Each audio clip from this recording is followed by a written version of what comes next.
Part 30. In the pickup, Sarah was in bad shape. Conscious, but very weak. John tried the door. It was jammed. He kicked it open. "Okay, Mom, we gotta get out now. Come on, that's it." He helped her slide down from the seat of the battered cab. Her knees gave way. John tried to take a lot of her weight while reaching in the pickup and grabbing the riot gun off the seat. They turned and hobbled towards the Terminator. John yelled, "Is it dead?" On his knees, the Terminator looked into the dissipating cloud of vapor surrounding the T-1000.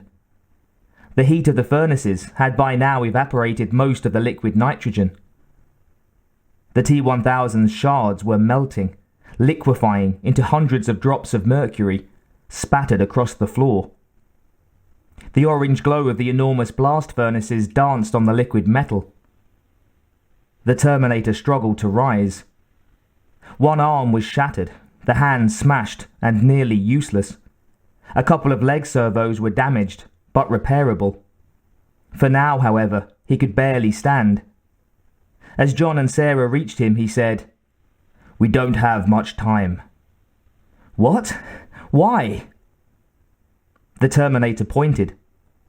John and Sarah watched as several of the closest T-1000 droplets began to creep towards one another. A moment later, they were fusing into larger blobs. These pools shivered and ran together into larger ones, quickly forming a central mass. Sarah could see all this through a haze of semi-consciousness.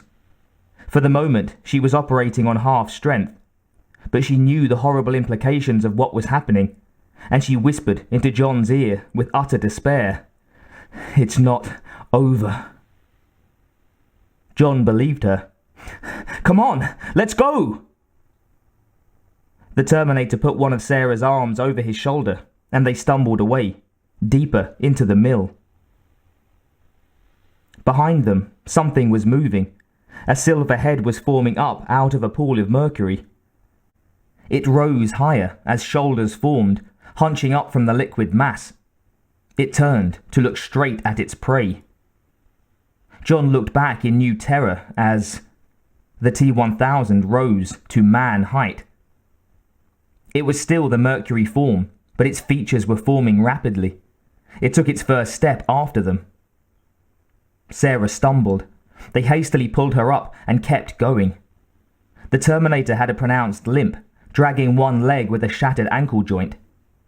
John was the one pulling, straining, driving them onward. They rounded a corner into an aisle between towering, glowering furnaces. It was a maze of monstrous machinery. The heat was tremendous, and the air shivered with a pounding roar.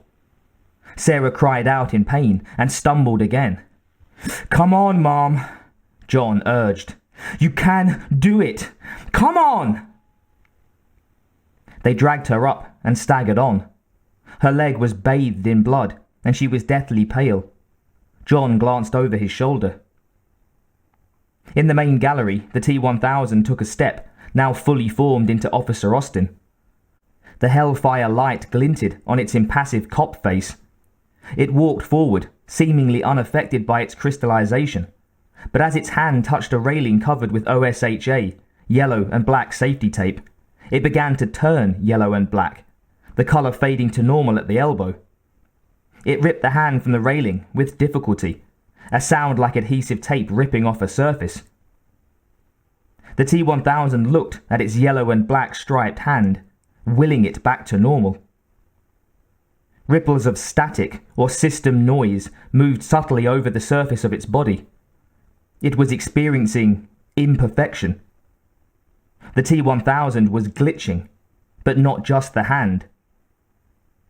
With each step, the pattern of the tile floor invaded its lower legs, fading as the foot was lifted, returning as it was set down.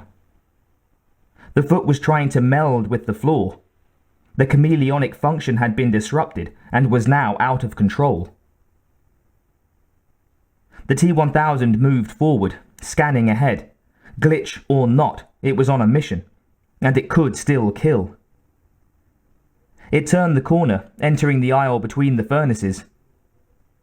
The Terminator saw the silhouette of Officer Austin closing on them through the smoky gloom, breaking into a loping run when it spotted them. The Terminator handed Sarah over to John. "Keep going."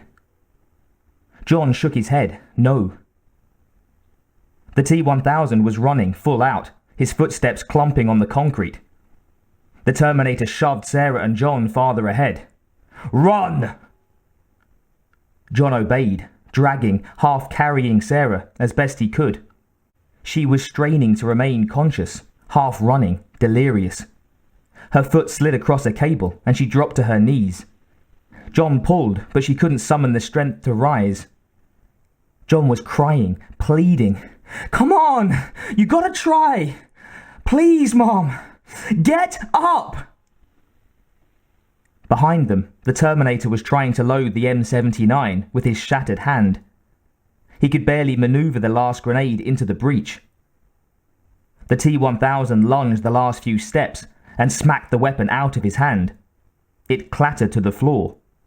The grenade spun across the floor, rolling under a furnace. The Terminator flung the T-1000 against a wall with all his weight. The battle was joined. John and Sarah reached the end of the aisle, a cul-de-sac. Blocked by the base of an immense Smenta crucible, they turned to watch the Titans battle, backlit by the molten sparks falling from the furnaces above. The battle that would determine the fate of tens of millions. The Terminator grabbed the T-1000 and hurled it with awesome force against the opposite wall of the narrow alley. In less time than it would take to turn, the T-1000 morphed back through itself, from front to back, face emerging from the back of its head, coming off the wall straight at the Terminator. To ward it off, the Terminator smashed his good fist into it.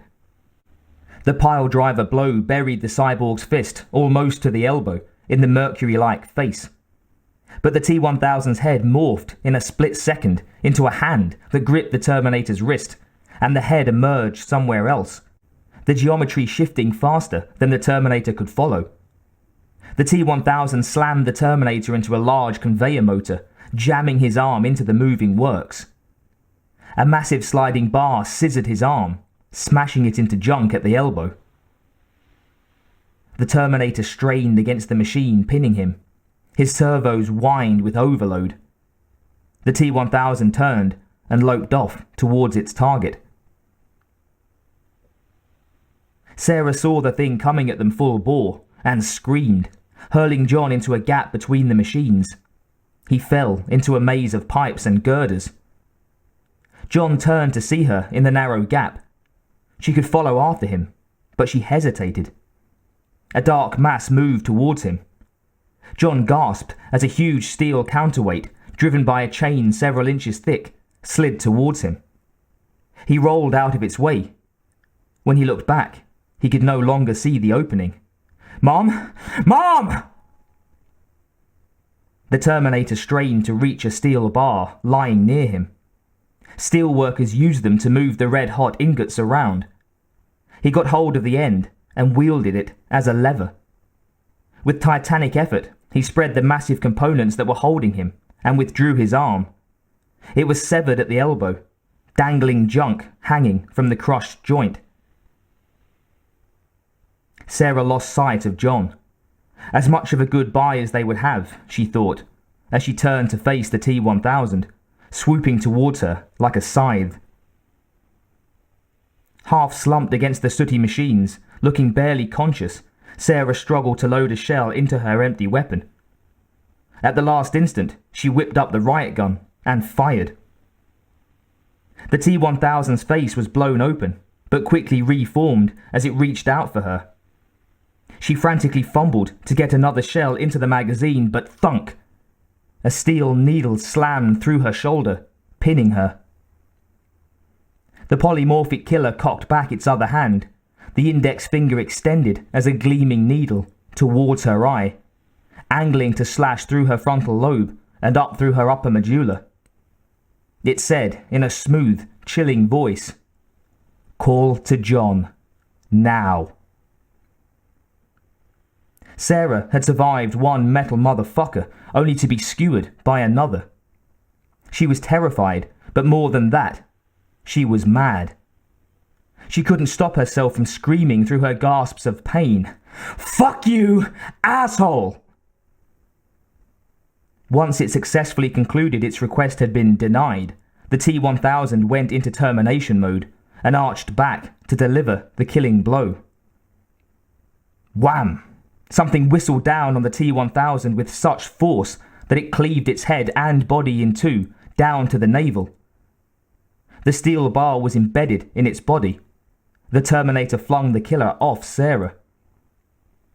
The T-1000 bounced off the wall and pulled the steel shaft out of itself, lunging back at the Terminator, attacking him in an unbridled blur of motion, swinging again and again, hammering the Terminator back.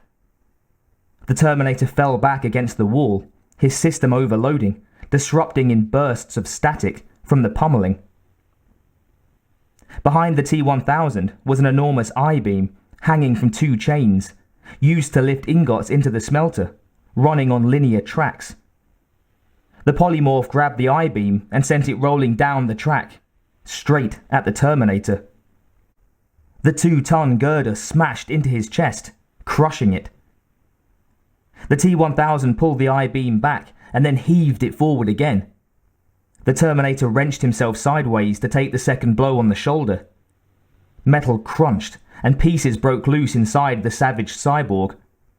He sagged, turning to grip the wall. The visual array was collapsing inward and ballooning out rapidly, and the man-machine's sense of balance was gone. It tottered as the third blow bashed into his back, smashing his spine and pelvis. Servos ratcheted, freezing up in buckled mounts, failing with a protest of clattering steel. The Terminator dropped to his knees, crucified against a wall of machinery. The T-1000's fourth blow was centered between the cyborg's shoulder blades. His skull was partially caved in. The Terminator slid to the floor. Prime core disruptions fired through the wafer circuit brain. Memories spun loose from their electrical moorings. The Terminator had no real life to see flash before his eyes, but there was data, and other people's lives. The chaotic pattern of human emotions spun out inside its head like a tangling audio cassette as it saw glimpses of the past few days. Sarah and John, kneeling, holding one another as they wept. John trying to hide his tears. Sarah facing the T-1000 with an inappropriate weapon. The T-1000 itself, emotionlessly reacting to changing operational environments. And for a microsecond, a weird fusing caused a gestalt grip of its entire existence. The meaning of human interaction. And from this mushrooming explosion of cross-reffing came one single entity that the cyborg had not been programmed to experience. Feeling. The Terminator fell back on the concrete, energy firing like misdirected rockets through his synthetic mind. As the cyborg convulsed in machine death, he learned his most profound lesson about organic life. Too bad he didn't have time to analyze it. The Terminator was a pathetic shape on the floor, a lump of scrap heap. But the tattered strands of a ripped-apart consciousness sought alternate energy traps inside the fractured CPU. Skynet had designed the Terminators to withstand enormous damage and survive with enough consciousness to repair the damage enough to complete the mission. And now, the man-machine's brain found backup circuits in the onion peel layers of the wafer circuit, and despite the total trauma to the outer and inner chassis, it searched for alternate strands of cabling to carry the command to move. Move. Move! A spark here, there, and then a leg joint bent convulsively. Move! The leg bent. No mere man could have come back from the brink like this, but no man had such compelling commands programmed into every molecule of its artificial intelligence. Besides, the Terminator had seen the revelation, and now it was going to move. frozen servos notwithstanding. The cyborg began to feebly crawl, dragging his malfunctioning legs behind the crushed spine. His arm stumps screeched on the tile floor as he inched himself forward, but his exposed machine eye burned red with determination. He reached out for the immediate solution to its problem, the M79. With the breech still open, cradled in the crook of his ruined arm lying nearby. His good hand, the exposed steel one, was reaching for the last grenade, visible under the skirt of the massive smelter base. His metal finger reached out for it. You see, the Terminator had not completed his mission. But neither had the T-1000. It raised the heavy steel bar over its head and stabbed it down with unbelievable force. It punched into the Terminator's back, through a gap in the shattered armor. The T-1000 levered it back and forth, widening the hole. Then it raised the pointed bar again and slammed it down, punching right through, emerging from the Terminator's chest and into the floor. The cyborg was pinioned. All it could think of was a last futile response. Strategy 9085. The Terminator desperately held on to the thought as his head sagged face down, and he stopped moving. The light in his eye went out.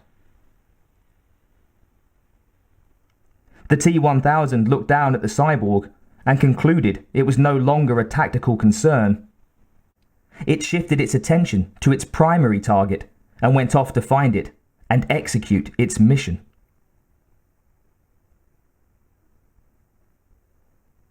John scuttled like a rat through the guts of the smelter. Above him, vast machines churned untended. He heard a voice calling out, low and urgent. John, can you hear me? Where are you?" It was his mother. He crawled out of the shadows, looking for her, stepping onto a landing next to one of the massive smelter crucibles. Molten steel flared in the furnace. Heat shimmered in the air, giving everything a hallucinatory glow. Then John saw her nearby, limping towards him. She could barely move, her leg bathed in blood. He ran towards her as she moaned, "Help me, honey." She hobbled forward, reaching out, grinning.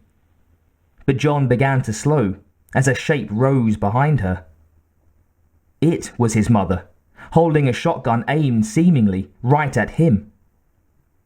The boy skidded to a stop, eyes wide with confusion. Which was which? He looked down. The first Sarah's feet were melding with the floor, sucking and fusing with the tiles as she walked. They had the colour and pattern of the tiles up to the knee. John shouted, "Shoot!" and then dove to the side. The Sarah form spun around, changing into Officer Austin. Sarah started unloading the shotgun into the T-1000. Boom! It staggered back. Ka-chack! She chambered another round. Boom! It staggered again. Ka-chack! Boom! And again, and again. The T-1000 was blown back a step with each blast, Sarah advancing after it. The erupting craters in the T-1000's body healed more slowly now. Its power was waning. She fired again, her eyes blazing with feral intensity. She walked it back, right to the edge of a pit of molten steel. Ka-chack! Click! She was empty.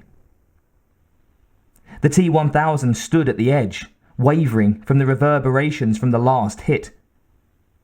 In a second, it would recover its composure as its crater hits closed.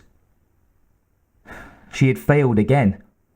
Now it would kill her, and then John, and then Skynet would have its victory.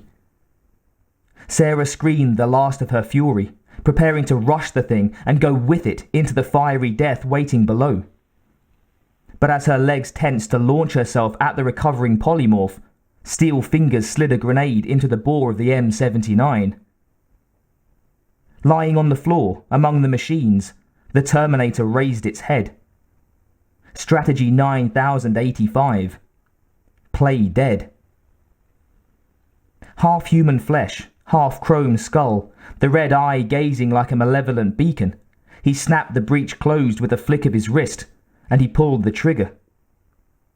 The T-1000 took the round directly in the belly. The grenade exploded inside its body, a huge hole drilled clean through it, and ripped the torso open, peeling back, half inside out. Its centre of gravity radically shifted. The T-1000 toppled off the edge into the molten steel. John ran up to Sarah, and they watched in horror as the thing's head and upper body reappeared above the molten steel. It was screaming. A terrifying, inhuman siren of a scream, as all its molecules were searching for the right channels back into its proper structure. But the intense heat and volubility of the molten metal around it confused them.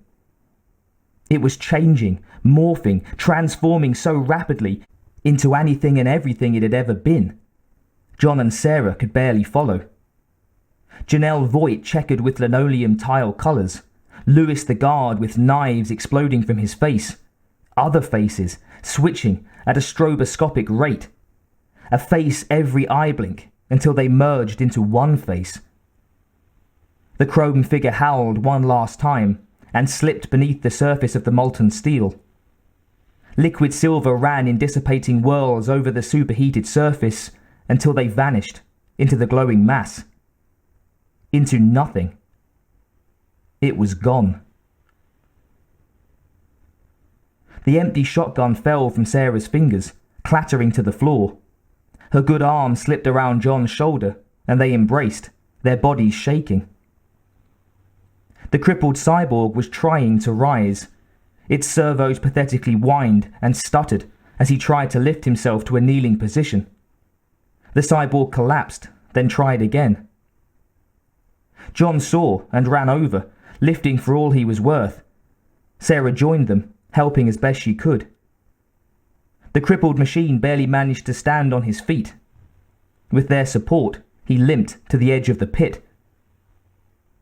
The Terminator looked down and saw for himself that it was over.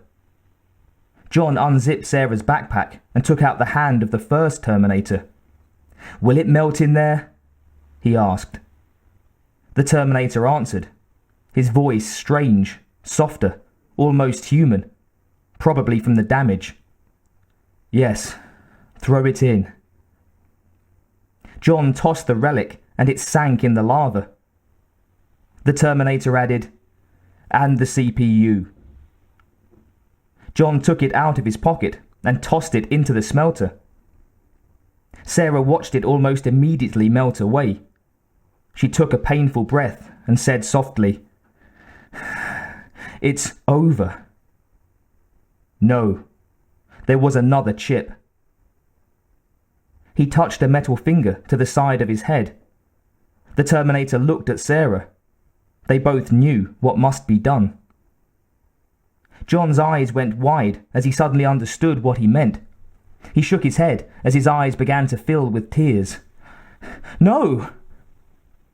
The Terminator faced John, a hideous visage with all the punishment it had taken, but somehow noble, kind. The man-machine said, "I have to go away, John. It must end here, or I am the future." It turned a little so that the battered human side of its face was in shadow. John saw the chrome skull and the red eye. Still, John pleaded, "Don't do it. Please. It'll be okay. Stay with us." The Terminator put his hand on John's shoulder. "I must complete my mission." And as he said that, the human side of his face came back into the light.